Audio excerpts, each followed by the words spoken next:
Nagbago ang buhay ni Luna nang pinadala siya ng kanyang ama sa San Agustin. Hindi niya akalaing sa ganoong paraan siya parurusahan ng ama sa minsang pagsuway niya rito. Her father knew her well. Alam nitong ayaw na ayaw niyang tumira sa probinsya. And just because of one mistake, she won't be able to leave that place unless she learned her lesson. The place became more hateful when she met Marcus, ang pinaka-antipatikong binatang nakasalamuha niya sa buong buhay niya. He always made her feel that he didn't like her. Well, she didn't like him too. Subalit wala siyang ibang mapagpipilian kundi ang makisama rito. She thought she'd never get past hating him, but when he did something that nobody ever thought of, she liked him and fell in love with him, even when she didn't want to. But they were two different people from two different worlds. Paano niya ipaglalaban ang pagmamahal niya sa binata? Magandang araw, Angels. Isang series story muli ang nais kong ibahagi sa inyo, na sana ay magbigay aral at kilig sa bawat isa. Pero bago tayo magpatuloy, kung bago ka pa lamang sa aking channel ay pakilike po ng ating video. Paklik din ang subscribe button, gayon din ang bell icon, para lagi kayong updated sa mga parating ko pang uploads. Kasi simula pa lang ng semestral break, hindi makapaniwalang pinagmasdan ni Luna ang buong lugar mula sa kinatatayuan niya. It's their last semestral break before graduation. She shouldn't be here while all her friends are going abroad. Iniisip pa lang niya ay naiiyak na siya. What is she supposed to share when she comes back to the university? While they all brag about the places they've been and show the stuffs they shop, what can she say? That she stayed in the most boring place ever? Mula sa kinatatayuan niya ay wala siyang nakikita maliban sa mga bundok at tila walang hanggang kakahuyan at taniman. Parang mabibingi pa ang dalaga sa katahimikan. Wala pa siyang isang oras doon ay hindi na niya gusto ang lugar. Paano siya makakatagal ng isang buwan? This is not what she planned for vacation. Depressed na napatitig siya sa screen ng cellphone niya. Wala man lang signal. Padabog na ibinalik niya yon sa bag. Akala niya makakakuha siya ng signal kapag lumabas siya ng mansyon. Hindi man lang niya matawagan ng mga kaibigan niya o kahit may text man lang. How could she even live here? This place doesn't even know anything about civilization. From the really old and lifeless mansion, to the dusty and rocky road, to difficult means of transportation, to the low tech of communication, the indifferent people, to inedible food. Everything is absolutely hateful. Napabuga siya ng hininga, sabay nagpapadyak sa inis. She totally hates her dad for this. She just dated Jerome, and the next thing she knew, she was thrown at this place as a punishment. Nakipag-date lang siya.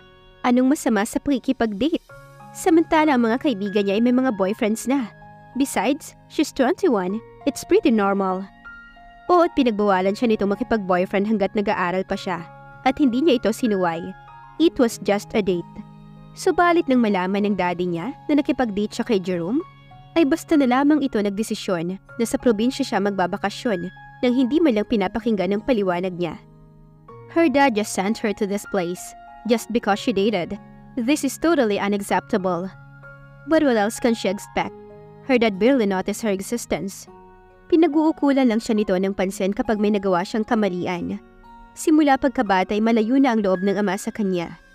Nang magkaisip siya ay saka lamang niya napagtento na siya ang sinisisi ng daddy niya nang mawala ang mommy niya sa panganganak sa kanya. Biglang gumuhit ang pait sa puso niya. After all, she begged for her father's attention. She excelled in school just to make him proud and happy, but he never recognized her achievements. She tried hard to be the perfect daughter, just so he could love her, but it never happened. Just one mistake, and her dad threw her out of the house. Pwede niyang ihanda ang mga gamit niya at umalis, pero mahal niya ang kanyang ama, at hindi niya kayang magtanim ng galit dito. Lalong dumaloy ang luha sa mga mata niya. Umiiyak si Luna dahil naiinis siya kung nasaan siya ngayon. Dahil hindi niya gusto ang lahat ng taong nakikita niya. Dahil hindi siya nababagay sa lugar na to. She wanted nothing but to make her dad happy and proud of her. And now, it seems like she had disappointed her dad so much. Muling sumungaw ang luha niya. Umiling siya. No, she shouldn't cry. Only weak people cry. Kumuha siya ng bato sa kainhagis iyon ng malakas. Umaasang matanggal lahat ng sama ng loob niya kasama niyon. Ganoon na lang ang pagkagulat niya Nang biglang makarinig siya ng sigaw, umurong bigla ang luha niya nang marinig niya na may kumakaripas ng takbo. Muntik na siyang mahagip ng rumaragasang kabayo kung hindi siya nakaiwas. Ganoon na lang ang kaba ng puso niya. Kasunod ng kabayo ay may lalaking tumatakbo papalapit sa kinaroroonan niya. "Bimbi!" Sigaw nito. Bigla itong napatigil sa pagtakbo nang makita siya at bigla rin siyang natigilan. Her heart skipped a bit. It may be the way he walked and the way he looked at her that made her nervous. Malalim ang mga mata nitong nakatitig sa kanya. Matangos ang ilong at manipis na labing tila nag-aanyaya ng, "Wait, what is she thinking?" Napalunok ang dalaga sa iniisip at ibinaba ang tingin. Humakabang nagagalit na muscle sa t-shirt na suot nito na narumihan ng putik. He stared at her and she stared back. Her heart fluttered and suddenly, it felt difficult to breathe. God, she can't keep her eyes off him. "Ikaw ba ang pumukol ng bato?" Bigla'y galit na tanong nito. Saglit ay hindi siya nakasagot. "Are you talking to me?" Aniyang itinuro ang sarili. Hindi siya makapaniwala sa tono ng pakikipag-usap nito sa kanya. Kaagad ni binawi niya ang lahat ng magagandang bagay na nakita niya rito. Gwapo nga, wala namang galang. Doesn't he know who he's talking to? Napalingon-lingon ito. "May iba pa bang tao rito bukod sa'yo?" "Oo, ikaw ang tinatanong ko." Tinitigan siya nito mula ulo hanggang paa, saka napailing-iling. Lalong nanliit ang mga mata ng dalaga. Ang yabang! Nobody has ever even tried to be rude at her.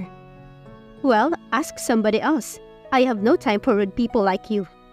Singhal niya, sabay talikod. Pero kaagad nitong nahagip ang braso niya. Naalarma siya bigla. "At hindi ba kabastusan kapag tinatalikuran mo ang taong kumakausap sa'yo?" Nitong tinitigan siya ng matiim. "Hindi mo ako madadala sa paingles-ingles mo. Punong-puno na ako sa mga turistang kagaya mo. Talagang pare-pareho kayong taga-syudad. Walang pakialam kung nakakaperwisyo na sa buhay ng iba. Kapag may nangyari sa kabayo ko." Pumiksi siya para makalayo rito. "What? Sasaktan mo ako?" Pukol niya sa sasabihin nito. "Are you even sure it was me?" Ani ang hinarap ang nagbabagang tingin nito. Tinitigan niya ito mula ulo hanggang paa. "You know what? Mukha ka sanang tao eh. But your manners indicate that you haven't evolved yet." Nangalit ang bagang ng kaharap. Napalunok si Luna. Wala siyang laban kung saktan siya nito bigla. Namumula na ang punong tenga nito at napakuyom ng kamao. Ngunit handa siyang masaktan nito. Siguro ibabalik siya ng daddy niya sa Maynila kapag may mangyaring masama sa kanya. "Define manners," mariing sabi nito. "Dahil baka ikaw ang wala nun." Sagot nito na ikinapanlaki ng tenga niya. "Kapag may nangyaring masama kay Bimbi, babalikan kita." Namula naman si Luna sa galit. Nilampasan lang siya ng binata. Tinatakot ba siya ng lalaking to? How dare him talk to her like that? Nanginginig sa galit na dinampot ni Luna ang bag. Saka padabog na naglakad patungo sa bahay ng lola niya. Pakiramdam niya ay umuusok ang ilong niya. Naglapat ang labi niya. In no time, he will bow with his knee down kapag nalaman nito kung sino siya. And she will make him kiss the ground if that could please her so. Nang mawala ito sa paningin niya, mabilis siyang naglakad pabalik sa mansyon. Bumabalik ang kaba sa puso niya sa tuwing naaalala ang nagbabagang tingin ng lalaki. Kaya mas binilisan pa niya ang paglalakad. Nagsisituloy siya kung bakit naglibot-libot pa siya sa asyenda na nag-iisa para lang makahanap ng signal. Wala pang 5 minuto ay nakaramdam na siya ng sakit sa paa, kaya bumagal ang paglalakad niya.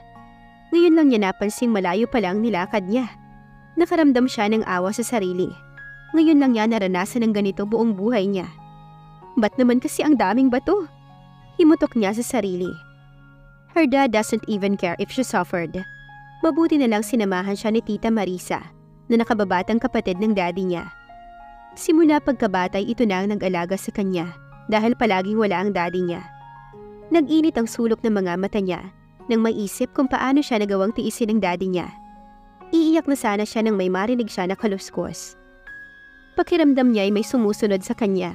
Naalarma ang dalaga. Masukal pa naman ang bahaging iyon dahil taniman iyon ang tubo. Mabilis niyang sinulyapan ang likuran. Kumabog ang puso niya nang makita ang binatang nakasagutan niya kanina. Nakaramdam siya ng kaba. Lalong binilisan niya ang paghakbang. Lalong bumilis ang tibok ng puso niya sa kaba. Dinig niyang bumilis din ang hakbang ng binatang nakasunod sa kanya. Nang makita ang maliit na daanan patungo sa palayan, kaagad siyang lumiko at tumakbo ng mabilis. Pag nalampasan niya iyon, ay makikita na niya ang mansyon. Kahit pa sumigaw siya ay walang makakarinig sa kanya dahil malayo ang kabahayan. Dapat siyang tumakbo ng mabilis at sabihin sa tita niya na mapanganib ang lugar na to para pumayag ang dada niyang umuwi na sila sa Maynila. Nang hindi makayanan ng hingal, napatigil siya para makahinga ng maayos. Mabilis pa rin ang tibok ng puso niya. Nang lumingon siya ay wala nang nakasunod sa kanya. Para siyang nabunutan ng tinik lalo pat nakikita na niya ang lumang mansyon mula sa kinaroroonan niya. Kailangan lang niyang dumaan sa palayan at nasa likod bahay na siya ng mansyon ng abuela. Akmang lalakad na siya nang makarinig ng kaluskos mula sa kaliwang bahagi ng daan kung saan mas may maliit pang daanan. Napalingon siya. Nanlaki ang mga mata niya nang makita ang punit na pantalon at maduming t-shirt. Para siyang naitulo sa kinatatayuan. Paano siya nito natunto ng ganoon kadali? Isang hakbang pa nito ay makikita na niya ang mukha nito. Wala siyang pagpipilian. Napasigaw siya ng malakas. Help! Anak ng kalabaw! Gulat na sambit ng binata. Nahintakutan si Luna. Walang kahit na sino mang naroroon na maaaring makarinig ng sigaw niya. Pero sumisigaw pa rin siya. Lalo siyang nahintakutan dahil hindi niya magawang mayakbang ang mga paa. Hoy! Napano ka? Inis na bulyaw nito. Natigil siya sa pagtili niya. Naglalaki ang mga matang napatingin siya sa kaharap. Did he just yell at her? And what did this probinsyano called her? Hoy? Nobody in the entire world ever called her Hoy. My name's not Hoy. Galit na sambit ni Luna. Wala akong panahong makipagkilala sa'yo. Tila walang pakialam na sagot ng binata. Lalong nanlaki ang mga mata niya sa narinig. Ang yabang ng lalaking to. Excuse yourself, mister. I would never ever want to get acquainted with you. I'm just saying that you have no right to call me Hoy. May panahon pa bang mag-isip ako ng itatawag sa'yo? Bigla ka nalang sumigaw. Kamuntik na akong mahimatay sa gulat Pakiramdam ng dalaga ay umaapoy ang ulo niya sa galit. Nawala na ang takot na kanina lang niya naramdaman. It's your fault. You scared me. It's a normal reaction that I should scream. Inano ba kita? Kunot noong tanong nito, na para bang nawawala na ng pasensya. You really have the guts to ask that? It's so obvious that you're following me. Tinitigan siya nito ng matiim, yung tagos sa kaluluwa. Ha? Ba't naman kita susundan? Tinaasan niya ito ng kilay. This is a private road. What else would your reason to be here other than follow me? I can sue you for this. Malala ka na, miss. Magpatingin ka na sa doktor. Anitong iiling-iling. Magdemanda ka kung yun ang ikakasiya mo. Lalong nadagdagan ang inis ni Luna sa kausap. You're gonna be sorry for talking to me like this. Bakit? Sino ka ba? Napabuga ito ng hininga sa kanilang pasensya. Awang ang bibig na napatingin siya sa binata. Napakawalang modo, mayabang. Tuloy-tuloy itong naglakad at hindi man lang siya nilingon. Ilang minuto pa'y nawala na ito sa paningin niya. Pakiramdam ng dalagay uminit ang ulo niya. Gusto niya talagang ipakulong ang bastos na yun. Padabog na tinalunto niya ang daan patungo sa lumang mansyon. Napangiwi siya ng makaapak ng putik. Narumihan ang paboritong sneakers niya. Pero hindi na niya ininda iyon. Inis pa rin siya sa binatang nakilala. Pero tinitiyak niyang mapapahiya ito. Oras na malaman nito na anak siya ng may-ari ng lupang tinitirhan nito. She can't wait to tell Tita Marisa. Tita, I'm here! Tawag ni Luna sa tiyahin. Parang ina na ang turing niya sa kapatid ng ama. Dahil ito na ang nag-alaga sa kanya, simula nang mawala ang mommy niya. Pero tila tuod na itunulos siya sa kinatatayuan nang may taong mabungaran sa salas. Sinalakay ng kaba ang puso niya. You? What are you doing here? Why do you keep on following me? Matara niyang tanong na halos pasigaw. Nilingon siya ng kinakausap. Ikaw na naman? Kunot na kunot ang noon nito. Halatang gulat rin sa pagkakita sa kanya.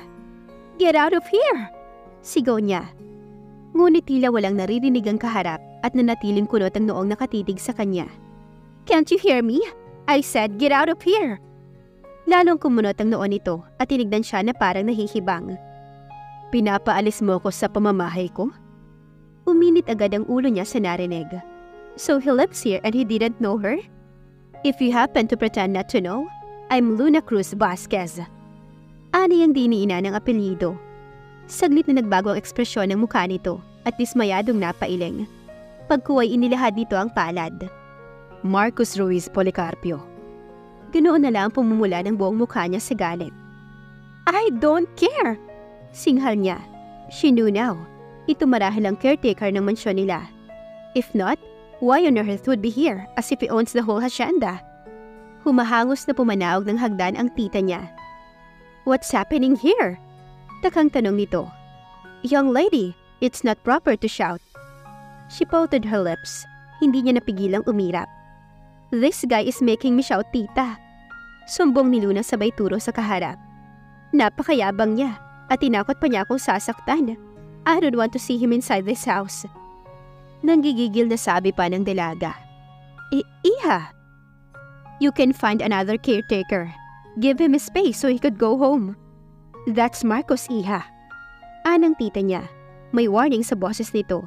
Dapat ayusin niya ang pagsagot, but she's mad. So? Ani ang umangat ang dalawang kilay. I don't like him here. Period. Pinalingan niya ang binatang nakamasid lang sa kanila. Thank you, but we won't need your service. Ihanda mo na mga gamit mo at makakaalis ka na. Luna! Saway ng tita niya, pero tila wala siyang narinig. Bigla siyang hinila ng tiyahin. That's Marcos! Ulit nito. Tita, I don't... He's your grandmother's heir. Nabitin sa ere ang tingin niya. Napamulagat na napatitig siya sa tiyahin. Nalilitong nagpalipat-lipat siya ng tingin. This is Grandma's house. Aniyang lalong tumaas ang boses. Your father didn't tell you? Balik tanong ng tiyahin niya. No, I mean... Napapikit siya ng mariin. That may be the part when she wasn't listening. She thought this is one of the places her father owned. Pag-aari ni Marcos ang bahay na ito, pati na ang buong hacienda. Mahina pero mariing sabi ng tiyahin. Ilang segundo pa bago tuluyang tumino ang isip niya sa sinabi ng tiyahin. Heir? That's impossible. Sa pagkakaalam niya, siya ang kaisa-isang apo ng Lola Amanda. Kumunot ang noo niya. How can Dad send me here? Aniya sabay padyak at nanilisik ang mga matang tinignan ng binatang nakaangat ang isang sulok ng labi na nakatingin sa kanya. Who is this Marcos Ruiz Policarpio? Maiwan ko muna kayo, Tita Marisa. Mukhang may sumpong yang alaga nyo. Biglay saad ng binata sa katinapunan siya ng tingin. Feel at home. Anitong pinagalaw pa ang kilay na nakatingin sa kanya saka iniwan sila. Mariing naglapat ang ngipin ng dalaga. Ang yabang talaga. May araw ka din lalaki ka. Inis na wika ng dalaga. Magkasundo pa kaya sina Luna at Marcos? At sino nga ba ang binata? At anong totoo nitong pagkatao? Abangan sa susunod na kabanata. Please like, share, subscribe for more updates. Maraming salamat po.